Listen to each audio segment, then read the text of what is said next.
안녕하세요. 의료법규와 의료안전 강의에 발표하게 된 최인영, 김리원입니다. 지도 교수님은 안재혁 교수님이시고 저희가 조사한 주제는 의료사고입니다.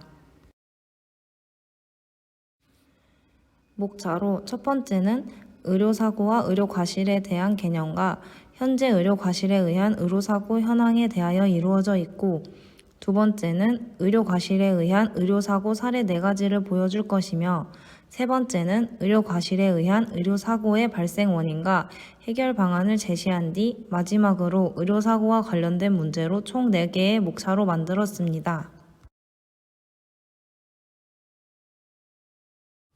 먼저 의료사고에 대하여 설명해 드리겠습니다. 의료사고란 보건의료인이 환자에 대하여 실시하는 진단, 검사, 치료, 의약품의 처방 및 조제 등의 행위로 인하여 사람의 생명, 신체 및 재산에 대하여 피해가 발생한 경우를 말한다라고 의료사고 피해 구제 및 의료 분쟁 조정 등에 관한 법률 제2조에서 용어의 뜻이 이렇게 나와 있습니다. 또한 의료사고는 다른 일반적인 사고와는 다른 원인에 의해서 발생하고 그 결과 역시 다른 것이 보통입니다. 첫 번째로 의료사고는 의료진의 의료행위 과정에서 발생한다는 점입니다. 두 번째로 의사는 의료행위를 목적으로 일정한 범위 내에서 환자의 신체를 침해할 수 있고 그것이 환자의 건강을 해칠 목적이 아니라면 사회적으로 용인되어 있습니다. 나아가 의료행위의 특징인 전문성, 재량성으로 인하여 의료과오의 문제가 발생한 경우 정보의 편중으로 인하여 소송 당사자 간 지위의 불균형을 가져옵니다. 마지막으로 의료사고는 일반화 사고가 아니라 발생이 증가하고 있는 새로운 개념의 사고이며 예로 성형수술, 엑시머 레이저 수술, 라식 등이 있습니다. 이처럼 새로운 의료기술의 발달로 점점 의료시술을 받을 기회가 증가하여 새로운 유형의 의료사고의 발생이 증가하고 있으나 선례가 별로 없어 모든 것을 피해자 본인 스스로 찾아서 해결해야 하는 만큼 더 힘든 과정을 겪고 있습니다.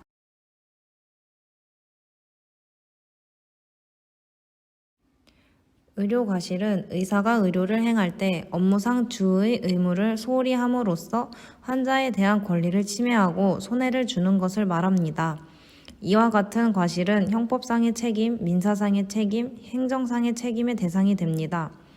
또한 의료과실 피해 재판의 주제가 된 사고 내용으로서는 오진, 진단의 지연, 수술과오, 주사사고, 수혈사고, 약물 오용, 간호처리 과오, 병원 관리 책임 등을 들 수 있습니다. 이 가운데 주의사고나 수혈사고 및 약제사고에서는 의사의 형사상 책임을 묻게 되는 예가 많습니다. 의료과실을 포함해서 의사, 의료관계자, 의료관계기관과 환자 사이의 분쟁을 일반적으로 의료분쟁이라고 합니다. 그림을 보시면 의료사고의 기준을 확인하실 수 있습니다. 의료오류는 원인과 관계없이 의료 전달 체계에서 오류로 발생하는 모든 부적절한 사건을 말하며 이를 통해 의료사고가 발생하게 되면 의료과실이라고 칭하게 됩니다. 다음은 의료과실에 의한 의료사고 현황입니다. 이 기사는 수술사고와 관련된 환자와 병원 사이의 의료 분쟁 10건 중 7건가량은 의료진에게 책임이 있는 것으로 나타났다는 기사입니다.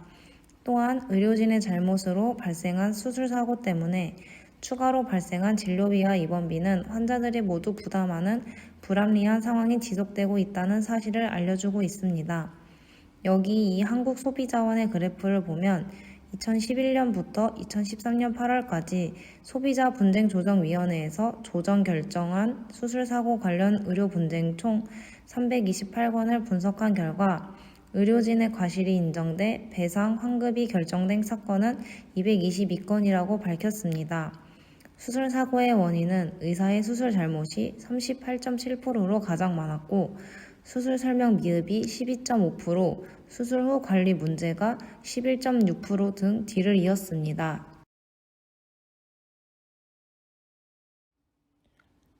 이 기사는 국민들이 의료과실, 의료사고를 경험할 가능성이 높다고 말하는 기사입니다.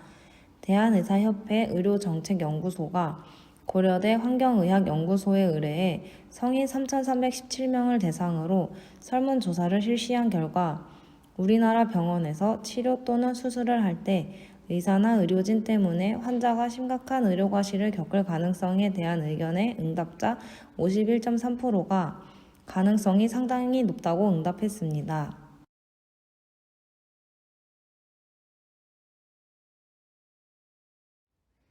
세 번째는 의료과실로 인해 사망한 사람이 몇 명인지에 대한 기사입니다. 우리나라는 2011년 기준으로 한 해 입원은 574만 4,566건, 위해 사건 발생은 52만 8,500건, 위해 사건 발생 환자의 사망건은 3만 9,109건으로 분석되었습니다. 연간 위해 사건 중 17,000건은 예방이 가능한 것으로 알려졌습니다. 네 번째 기사는 의료사고로 사망하는 3만 9천여 명 가운데 17,000여 명은 시스템 개선을 통해 예방할 수 있다는 내용입니다. 또한 우리나라에서는 환자 안전에 대한 인식은 매우 낮은 실정이며 환자 안전과 관련한 어떠한 보고 체계도 없을 정도라고 말하고 있습니다. 나아가 울산의대 이상일 교수는 의료 오류를 의료진의 과실과 혼용한다. 그러나 의료 오류라는 개념은 어느 한 지점을 원인으로 특정 지을 수 없다. 결국 의료 시스템 전반에 걸쳐 원인이 있는 것이라고 강조하였습니다.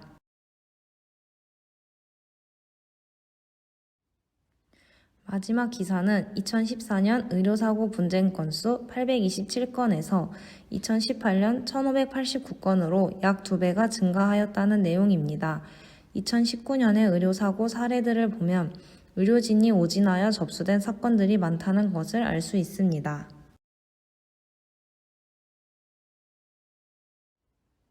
다음은 의료과실에 의한 의료사고 사례를 알아보겠습니다. 첫 번째로 배우 한예슬 씨가 지방종 제거 수술을 받다가 일어난 의료사고입니다. 배우 한예슬 씨가 지방종 제거 수술을 받다가 의료사고를 당했다고 주장했습니다. 병원 측은 회복을 지원하고 보상을 논의 중이라고 해명했습니다. 이정우 기자가 보도합니다. 왼쪽 겨드랑이 아래 옆구리에 심한 흉터가 있습니다. 배우 한예슬 씨가 자신의 SNS에 올린 지방종 수술 부위 사진입니다. 한 씨는 자신의 인스타그램에 이러한 사진을 올리고 지방종 제거 수술을 받다 의료사고를 당했다고 밝혔습니다. 이어 수술한 지 2주가 지났는데도 병원에서는 보상에 대한 얘기는 없고 매일매일 치료를 다니는 제 마음은 한없이 무너진다고 주장했습니다. 그러면서 솔직히 그 어떤 보상도 위로가 될 것 같진 않다고 덧붙였습니다. 한예슬 씨가 이 글을 올린 직후 한예슬과 지방종이 포털 사이트 실시간 검색어 1위를 차지하는 등 세인의 관심이 쏠렸습니다. 이와 관련해 차병원은 공식 입장을 내고 한 씨가 지난 2일 강남 차병원에서 지방종 수술을 받았으며 현재 보상 문제 등을 협의하고 있다고 밝혔습니다. 당시 수술에서는 흉터가 발생하지 않도록 브래지어가 지나는 부위를 절개했고 지방종을 제거하는 과정에서 피부에 화상이 발생했다는 겁니다. 한예슬 씨는 지방종 수술 후 이틀간 입원했다가 퇴원했고 현재 화상성형 전문병원에서 통원 치료를 받고 있습니다.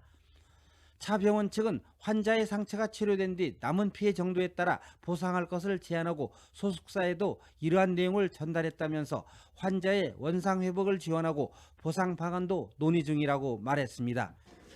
지방종은 몸의 지방 조직에서 발생하는 성숙한 지방세포로 구성된 양성 종양으로 보통 몸통과 허벅지, 팔 등의 부위에서 많이 발생하는 것으로 알려졌습니다. YTN 이정우입니다. 두 번째로 가수 신해철 씨는 위축소 수술을 수술 대상자나 가족과의 동의 없이 진행하여 일어난 의료사고입니다.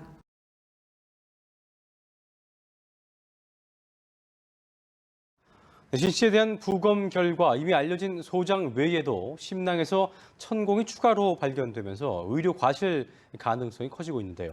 네, 수술 후 적절한 조치가 이루어졌는지도 논란에 휩싸일 전망입니다. 윤석희 기자입니다. 이번 부검에서 가장 중요한 쟁점은 천공이 발생한 시점입니다. 신해철을 처음 수술한 S병원의 CT 사진에서는 천공이 없었지만 아산병원에서 작성한 수술 기록지에는 소장의 1cm 크기의 천공이 있었기 때문입니다. 여기에다 심장을 둘러싼 외막인 심낭에서도 추가로 천공이 발견됐습니다.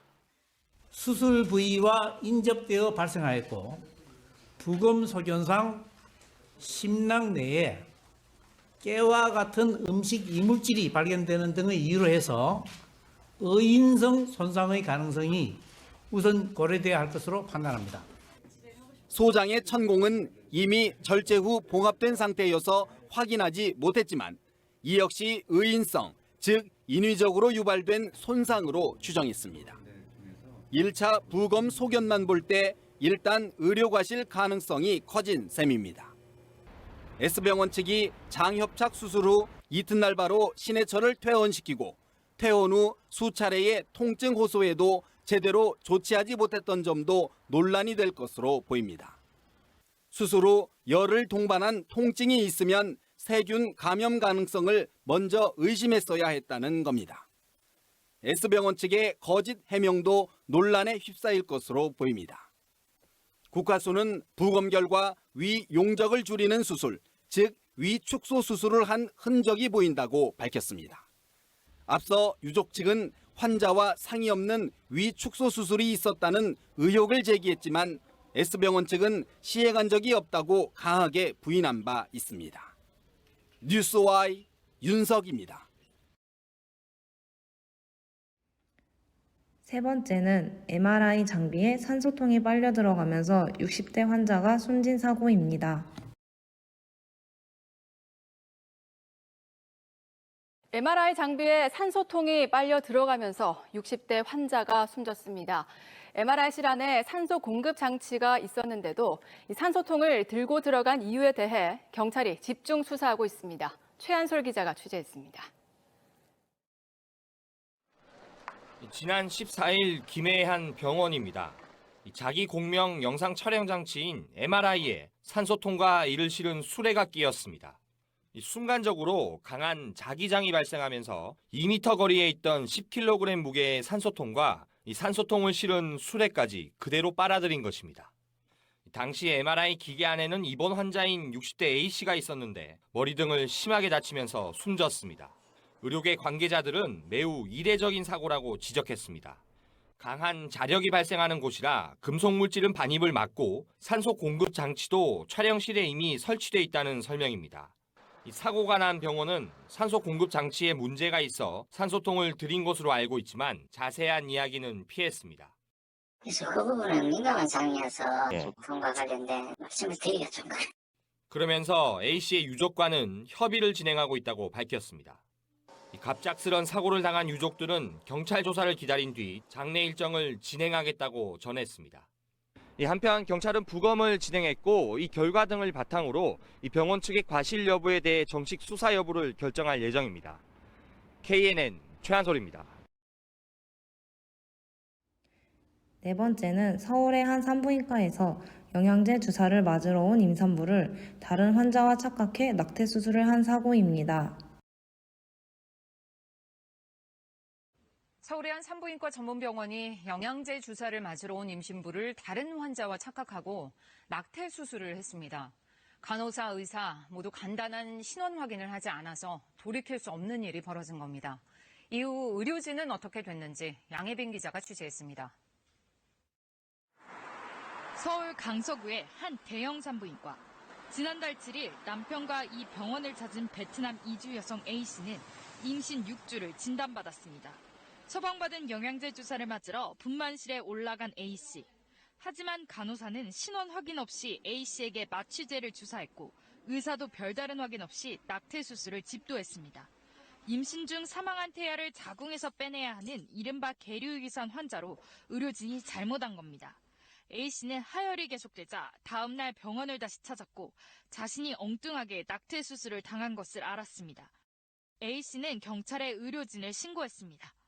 하지만 전문가들은 의료진의 착오로 낙퇴가 이뤄져서 임신부의 동의 없이 낙퇴를 했을 때 적용하는 부동의 낙퇴죄를 적용하기는 어렵다고 말합니다. 의사가 그 환자의 동의나 촉탁이 없다는 사실을 인지하고 낙태를 하여야 부동의 낙태죄에 해당되게 되는데 계류유산에 따른 낙태로 보았기 때문에 대신 낙태 과정에서 산모의 몸에 손상이 가해졌을 수 있기 때문에 업무상 과실치상 혐의를 적용할 수 있을 것으로 보고 있습니다. 경찰도 우선 업무상 과실치상 혐의를 적용해 수술을 집도한 의사와 해당 간호사를 불구속 입건했습니다. 엉뚱한 낙태 수술로 태아를 잃게 만든 의사는 현재 해당 병원을 떠나 다른 대학 병원으로 자리를 옮긴 것으로 전해졌습니다. KBS 뉴스 양혜빈입니다. 다음은 원인과 해결 방안에 대하여 이야기를 하겠습니다.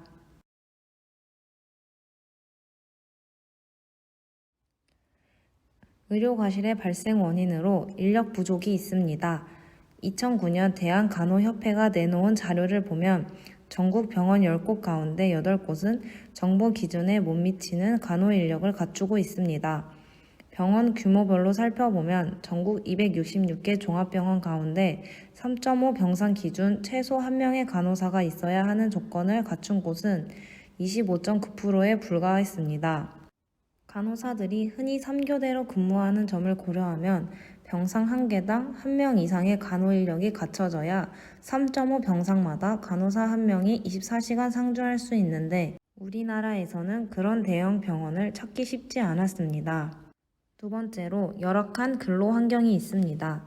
2010년 대한전공협의회가 전공의들을 대상으로 벌인 설문조사를 보면 응답자 42.2%는 주당 100시간 이상 근무한다고 대답했으며 67%는 휴일에도 항상 출근한다고 했습니다. 또한 40.4%는 과도한 업무 탓에 서로 휴가를 안 가는 게 좋다고 생각하는 분위기 때문에 휴가를 가지 못한다고 답했습니다. 세 번째로 환자 안전사고에 관한 부실한 보고 체계가 있습니다. 2005년 보건행정학회지에 실린 논문을 보면 환자에게 중대한 해를 끼친 과오가 항상 보고된다고 답한 의료인의 비율은 44.4%에 불과했고 대부분 보고된다고 답한 비율은 34.1%였으며 전혀 보고되지 않는다라는 비율도 2.4%였습니다. 네 번째로 병원의 진료 과목 세분화가 있습니다. 석승한 원장은 1980년에서 90년대 병원의 진료 과목이 너무 세분화되면서 진로 영역 간 틈이 생기기 시작했다며 그 틈이 많아질수록 의료 과실이 발생할 가능성이 높아졌다고 설명했습니다. 이어 의료 과실을 줄이기 위한 진료 틈은 사람만이 아닌 시스템을 메워야 하며 21세기 의료계의 최대 현안이 될 것이라고 강조하였습니다. 마지막으로 보건의료인의 부주의가 있습니다. 이에 따른 그래프는 다음 페이지에서 설명하겠습니다. 그림을 보시면 한국소비자원에 피해 구제 신청된 병원 내 환자 안전사고의 발생 원인 67.1%가 환자 관리 미흡이나 처치 실수 등 보건의료인의 부주의로 발생했고 안전사고로 장애가 남거나 사망한 경우도 있는 것으로 나타났습니다. 왼쪽의 자료는 한국노동사회연구소에서 의료인력 부족으로 인한 의료사고 위험성에 대한 조사 그래프입니다. 보시면 시간이 지날수록 그렇다라고 보는 사람들이 많아진다는 것을 알 수 있습니다. 오른쪽의 자료는 의료기관 종사자에게 설문조사를 한 결과 상당수가 병원 인력이 부족하다고 인식하고 있으며 이로 인해 의료질 하락은 물론 의료사고 위험 역시 증가하고 있다고 응답한 것을 알 수 있습니다.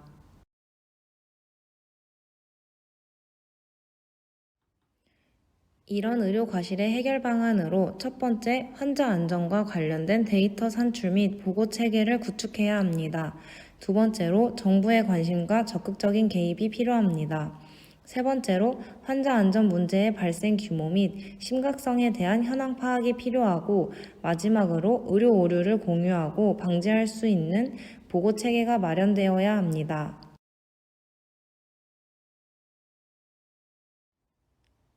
다음은 의료사고와 관련된 문제를 풀어보겠습니다. 문제 1번. 다음 중 의료 과실에 의해 발생한 의료사고가 아닌 것은? 정답은 1번입니다.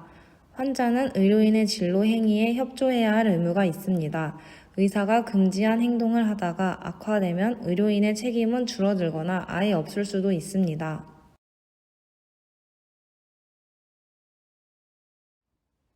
문제 2번. 다음 설명 중 옳지 않은 것은?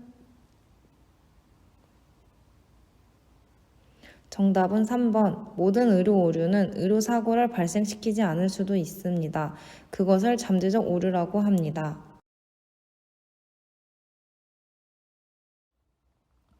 문제 3번. 의료 과실에 의한 의료사고 발생 원인으로 옳은 것은? 정답은 2번입니다. 발생 원인으로는 인력 부족, 열악한 근로환경, 환자 안전사고에 관한 부실한 보고체계, 병원의 진료 과목 세분화, 보건의료인의 부주의가 있습니다. 문제 4번. 의료 과실에 의한 의료사고의 해결 방안으로 옳지 않은 것은? 정답은 5번입니다. 이것으로 의료사고 발표를 마치겠습니다. 감사합니다.